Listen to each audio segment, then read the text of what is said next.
బాలీవుడ్ సినీ అభిమానులు మోక్షజ్ఞ సినీ ఎంట్రీ కోసం ఒకంత ఆసక్తిగా ఎదురుచూస్తున్నారనే సంగతి మనందరికీ తెలిసిందే. ప్రశాంత్ వర్మ డైరెక్షన్ లో మోక్షజ్ఞ తొలి సినిమా తెరకెక్కాల్సి ఉన్నా కూడా వేర్వేరు కారణాల వల్ల వాయిదా పడిందని వార్తలు వినిపించాయి.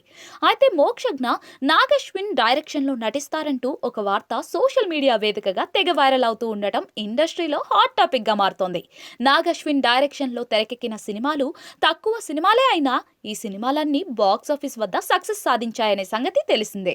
నాగశ్విన్ ప్రస్తుతం కల్కి సీక్వెల్ తో బిజీగా ఉన్నారు. కల్కి సీక్వెల్ థియేటర్లలో రిలీజ్ కావడానికి మరో 4 సంవత్సరాల సమయం పట్టే అవకాశాలైతే ఉన్నాయి.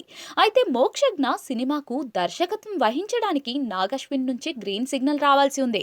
మోక్షజ్ఞ వెంకీ అట్లూరి కాంబినేషన్ లో కూడా సినిమా రానుందని వార్తలు వినిపిస్తూ ఉండగా ఆ వార్తల్లో నిజాలు తెలియాల్సి ఉంది. మోక్షజ్ఞ కెరీర్ ప్లానింగ్ విషయంలో ఒకంత గందరగోళం నెలకొందని కమెంట్లు వినిపిస్తూ ఉన్నాయి. మోక్షజ్ఞ రెమ్యునరేషన్ 20 కోట్ల రూపాయల రేంజ్ లో ఉందని సమాచారం అందుతోంది.